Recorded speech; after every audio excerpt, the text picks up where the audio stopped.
महाभारत के युद्ध के बाद जब पांडवों ने धर्मराज युधिष्ठिर के नेतृत्व में हस्तिनापुर का शासन संभाला तब भी कई अधूरे अध्याय रह गए थे। इनमें से एक मार्मिक अध्याय था महारथी कर्ण के पुत्र वृषकेतु और मणिपुर नरेश बब्रुवाहन की भिड़ंत। यह कथा केवल युद्ध और पराक्रम की नहीं बल्कि प्रेम, पीड़ा और दुर्भाग्य की गाथा भी है। वृषकेतु कर्ण का वीर पुत्र। महाभारत युद्ध में जब कर्ण वीर गति को प्राप्त हुए तब उनके पुत्र वृषकेतु ही उनके वंश के अंतिम उत्तराधिकारी थे। वृषकेतु अत्यंत पराक्रमी, दयालु और धर्मपरायण योद्धा थे। पांडवों को जब यह ज्ञात हुआ कि कर्ण उनका ही बंधु था तो उन्हें अपने किए का पश्चाताप हुआ। इसके बाद अर्जुन और श्री कृष्ण ने वृषकेतु को अपनाया और उन्हें श्रेष्ठ योद्धाओं में परिकाशित किया। वृषकेतु अर्जुन के संरक्षण में रहते हुए उनके पुत्र के समान ही थे। उन्होंने कई युद्धों में पांडवों का साथ दिया और अपने पिता की वीरता एवं दानशीलता का उदाहरण प्रस्तुत किया। बब्रुवाहन अर्जुन का पुत्र। बब्रुवाहन अर्जुन और मणिपुर की राजकुमारी चित्रांगदा का पुत्र था। चित्रांगदा के नगर मणिपुर में उसका पालन पोषण हुआ और वह वहीं का राजा बना। वह अत्यंत तेजस्वी, नीतिज्ञ और महान योद्धा था, परंतु अपने पिता अर्जुन से उसे कभी विशेष स्नेह नहीं मिला क्योंकि अर्जुन अपने अन्य पुत्रों की तरह उसे अपने साथ नहीं रख पाए थे। महान अश्वमेध यज्ञ और दुर्भाग्यपूर्ण युद्ध।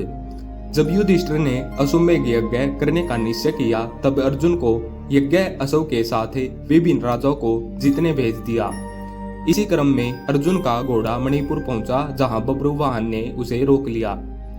राजधर्म के अनुसार किसी भी राजा को अश्व को रोकने का अधिकार था, लेकिन ऐसा करने पर उसे युद्ध के लिए तैयार रहना पड़ता था।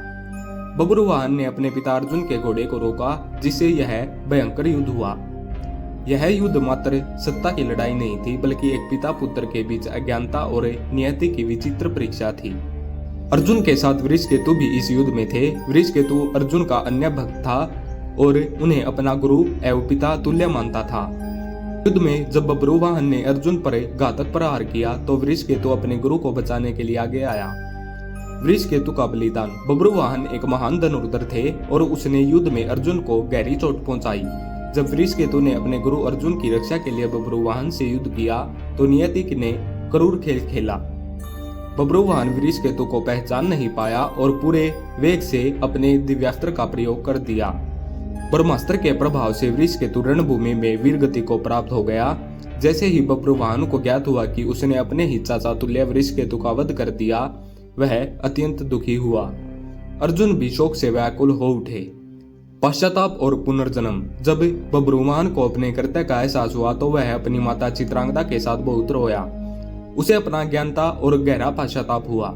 यह समाचार सुनकर श्री कृष्ण वहां आए और उन्होंने बताया कि वृषकेतु का बलिदान पूर्व निर्धारित था। श्री कृष्ण ने दिव्य शक्तियों से अर्जुन को पुनर्जीवित किया, लेकिन वृषकेतु को पुण्य जीवन नहीं दे सके क्योंकि उनका समय समाप्त हो चुका था। इस कथा की सीख।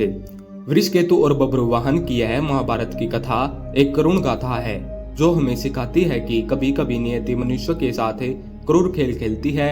यह कथा प्रेम, त्याग और नियति की शक्ति को दर्शाती है। वृषकेतु का बलिदान महाभारत के उन अनेक शौर्यपूर्ण अध्यायों में से एक है जिसे समय के साथ लोग भूल जाते हैं। इसलिए जब भी हम महाभारत की कहानियों को पढ़ें तो यह याद रखें कि हर पात्र की अपनी अपनी पीड़ा, प्रेम और बलिदान की अलग कहानी है। धन्यवाद।